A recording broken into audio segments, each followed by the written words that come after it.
Bonjour à toutes et à tous. Mes premiers mots vont être pour vous souhaiter, dans un premier temps, une belle, heureuse et très lumineuse année pour vous tous. Puissent tous vos souhaits se réaliser. Que la bénédiction des anges de la paix descende sur vous pour que votre paix intérieure soit parfaite. Je vais vous proposer, dans la magie du moment présent, une guidance pour vous donner les tendances générales de l'année 2023 qui s'ouvre à nous. J'ai sciemment attendu que l'année commence pour profiter pleinement de ces énergies pour être le plus juste possible dans cette guidance. Je me suis basée sur 2 oracles. Le premier, l'oracle des énergies de l'univers, par Stacey de Marco, et le deuxième, l'oracle des 13 lunes, de Daisy et Julie Baudin. Les cartes, dans ma manière de fonctionner, sont un soutien, qui viennent pour conforter mes intuitions et qui viennent affiner les ressentis que mes guides ont pu me donner. Il est tout à fait possible qu'au cours de cette guidance, un ou plusieurs de mes guides tiennent à s'exprimer. Je suis canal et à ce titre, je les laisse faire comme il leur semble juste et bon de procéder. La première carte qui s'est présentée est Fureur Feu de Brousse. Que nous dit-elle?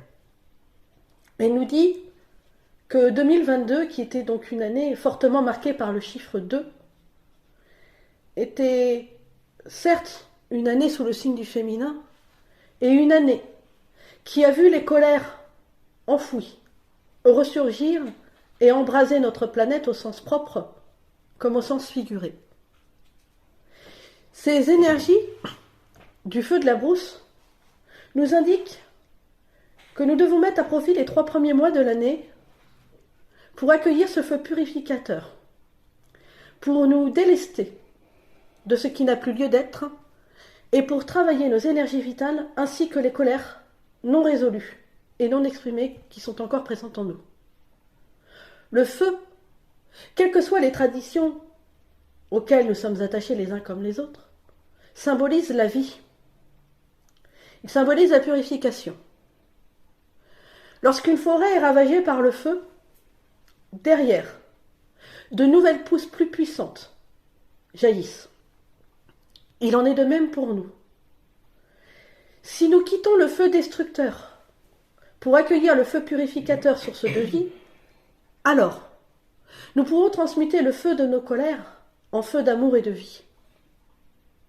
La deuxième carte qui s'est présentée nous dit « Exprimez-vous » et le mot « voix » VOIX que je vais associer à la voix VOIE.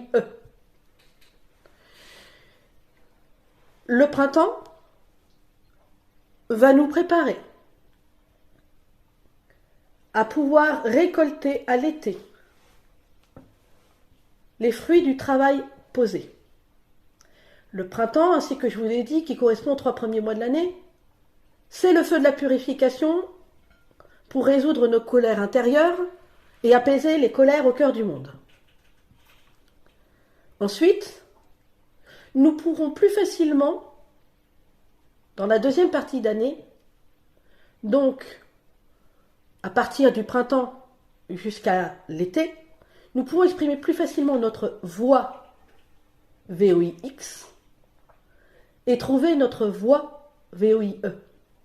Car libérée de la colère, notre voix devient la voix de l'amour et nous empruntons la voix de l'amour.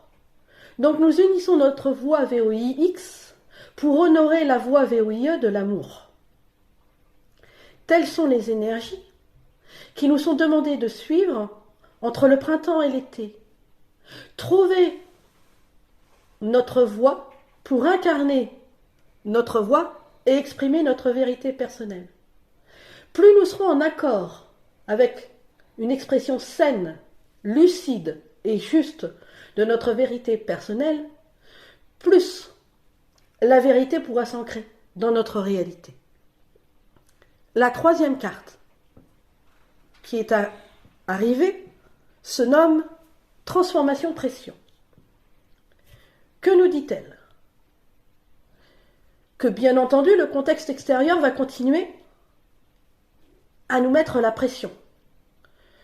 Puisqu'à moins de vivre dans une grotte, nous sommes tous conscients de ce qui se joue autour de nous, à travers l'inflation, à travers les virus, à travers tous les changements qui sont en train de se mettre en place. Les circonstances extérieures pourront parfois nous mettre sous pression. Il est important d'être lucide et de le reconnaître. Pour autant, c'est nous qui avons la réponse à comment vivre cette pression. Allons-nous l'alimenter ou allons-nous nous en dispenser? Les enjeux entre l'été et l'automne vont être de nous extraire du contexte extérieur oppressif pour cultiver la paix en nos cœurs et accueillir les énergies de transformation qui auront discrètement fait leur œuvre depuis l'hiver 2022 jusqu'à ce moment de la fin de l'été. L'automne, traditionnellement, c'est la saison de la mue. C'est une saison particulièrement propice à l'élévation et à la transformation. Donc de la fin de l'été jusqu'au début de l'automne, c'est dans ces énergies-là que nous serons. Il y a 4 mots-clés importants à retenir pour cette année 2023. Transition, transformation, justice et vérité. Moi, Michael, l'archange de la justice, de la vérité, de la droiture du cœur, je vous le dis. Sortez, mes enfants bien-aimés, du mensonge que vous infligent vos autorités sciemment. Votre bonheur ne doit en aucun cas dépendre des circonstances extérieures. Il doit dépendre, en premier lieu, de votre paix intérieure. Plus vous serez dans la paix, plus vous serez saints de corps, d'âme et d'esprit. Vos élites ont besoin de gens sous pression, sous le régime de la peur et de même de la terreur. Ainsi, ils peuvent vous maintenir malade et ainsi servir leurs intérêts et vous manipuler à souhait. Sauf que vous, mes enfants bien-aimés, vous êtes lucides face à ce jeu de dupes qui dure depuis quelque temps maintenant. Je vous propose de vivre tout ce qui s'est présenté à vous et tout ce qui se présente à l'instant comme un chemin initiatique pour accueillir les transformations dont vous avez besoin à l'échelon individuel pour que l'humanité se transforme à l'échelon collectif. Car vous le savez fort bien, la transformation commence toujours par l'échelon individuel pour se terminer par l'échelon collectif. Je suis la justice et la vérité. De ce fait, je vous invite à exprimer avec force, douceur, patience, tempérance, bienveillance et aussi fermeté votre vérité personnelle. C'est tout cela que je vous demande. Exprimer votre vérité personnelle ne veut rien dire être dans la véhémence. Non.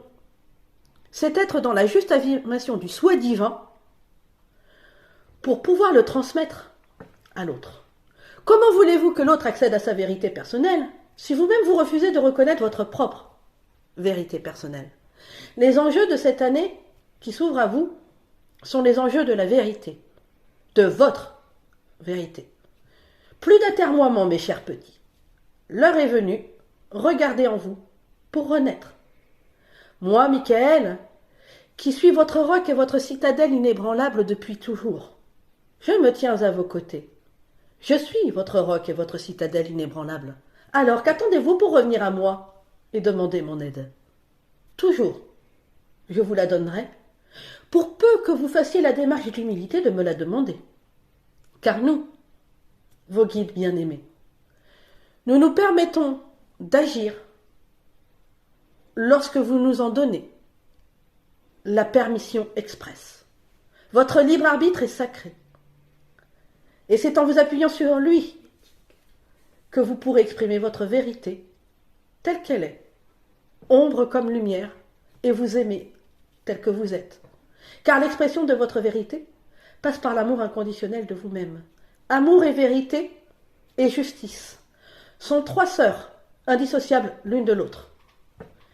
Je dirais même que c'est un triptyque sacré sur lequel vous devez vous appuyer en tout temps et en tout lieu, et particulièrement cette année. Le temps est à la transformation, à honorer la justice et la vérité. N'ayez crainte. Tout ce que vous avez vu dévoiler de scandale en fin d'année dernière n'est rien comparé à tout ce qui va être mis en lumière au cours de cette année. Soyez sans crainte face à ce temps de transition, car maintenant que la vérité a commencé à éclater, plus rien ne peut l'arrêter. Je vous le redis, soyez sans crainte et dans la paix, car le temps de la justice et de la vérité est arrivé. Je suis Michael et j'ai parlé. La carte suivante. Je suis la sage-femme qui guide vos pas, préparez-vous à renaître. Oui, les énergies de cette année sont aussi sous le signe de la renaissance. Nous passons à une nouvelle étape de notre évolution individuelle comme collective. Nous avons eu, l'année dernière, une année qui, du point de vue numérologique, était beaucoup marquée par le 2, donc la dualité et l'illusion de la séparation.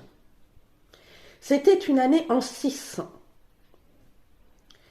Ça veut dire que nous avions commencé un chemin pour réunir la matière et le spirituel. Cette année 2023 est une année en 7. Le 7 est le chiffre de la plénitude et du sacré par excellence. Cela veut donc dire que nous serons appuyés par les énergies les plus hautes et les plus sacrées qui soient, au niveau individuel et collectif. Je ne peux que vous conseiller de vous relier particulièrement aux énergies christiques et stellaires, qui vont avoir une place prépondérante cette année. Si nous prenons le temps de regarder les chiffres qui composent 2023, le 2, le 0, le 2 et le 3, nous remarquons que le 2 est présent 2 fois. Cela indique donc qu'il va falloir relever comme défi principal d'accueillir à l'échelon de l'humanité tout entière notre véritable nature féminine. Autre défi majeur, sortir de la dualité et des oppositions stériles pour pratiquer l'art sacré de la réunion et de notre unification intérieure. Le chiffre 0 forme le cercle parfait. Et ce cercle parfait nous montre que si nous entrons dans la sagesse parfaite des cycles de la vie, nous pourrons alors accéder à la sagesse parfaite de notre cœur.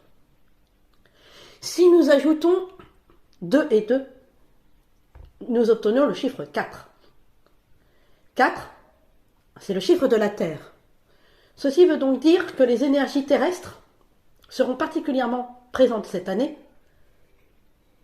en parfaite union avec les énergies célestes illustrées par le chiffre 3. Donc, nous sommes dans une année où nous serons particulièrement soutenus par l'union des énergies de Gaïa et du Père Ciel. Ainsi, si nous pratiquons avec ardeur l'enracinement dans la terre, nous pourrons nous élever vers les réalités célestes en toute sécurité. Les énergies de cette année nous invitent à l'union entre la terre et le ciel. Soyons bien ancrés dans la terre pour avoir la tête dans le ciel en toute sécurité. Le chiffre 7 nous indique que de nouvelles possibilités s'ouvrent et que c'est la fin d'un cycle. Qui dit fin de cycle, dit une année nécessaire de transition pour clôturer ce cycle.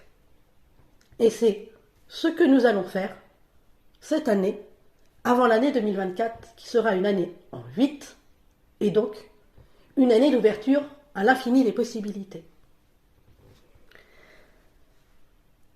La cinquième carte, le pentacle. Telle une étoile divine, j'éveille votre féminité sacrée. Ainsi que je vous l'ai dit, cette carte le confirme. Le grand défi pour chacun de nous, que nous soyons hommes ou femmes, peu importe, c'est d'accueillir en plénitude cette polarité féminine, si indispensable à notre équilibre et à la manifestation du divin dans nos vies. Comment manifester le divin? Ça passe par écouter nos intuitions et nos ressentis. Et pour cela passe par la reliance au féminin sacré, qui dans son essence est intuition, ressenti et émotion. Le pentacle nous indique également que nous sommes protégés par Gaïa en personne et par l'archange Michael pour effectuer tout cela. La dernière carte, l'œuf. Ce cocon que je vous offre est une ode à la vie, à l'univers et à la magie créative. Ceci nous indique que 2023 est une année qui nous invite à faire fleurir les initiatives qui ont été créées et qui sont peu médiatisées. Nous sommes amenés à co-créer ensemble de nouvelles manières de vivre à la fois notre solitude et notre unité les uns avec les autres. La magie créative, c'est pour moi la magie de l'amour. Nous sommes co-créateurs d'amour ensemble. 2023 est une année qui nous invite à revoir nos manières d'être et nos manières de vivre ensemble pour manifester cette terre nouvelle que nous appelons de nos voeux et qui est déjà là. C'est l'amour et la solidarité dont nous ferons preuve qui aideront la vérité à s'ancrer durablement dans notre monde. Alors je nous souhaite à toutes et à tous de savoir prendre de la hauteur face aux circonstances extérieures. Arrêtons de croire tous les prophètes de malheur qui nous font des scénarios où nous allons pleurer des larmes de sang. Bien sûr que certaines choses seront difficiles. Nous sommes tous lucides sur ce point. Il nous appartient de savoir comment nous allons y répondre. Est-ce que nous allons choisir d'être des êtres conscients de ce qui se passe autour de nous tout en sachant prendre de la hauteur et répondre avec sérénité et amour? Ou alors, allons-nous rentrer dans le jeu de nos élites en cultivant les scénarios de la peur qui n'évitent en rien le danger?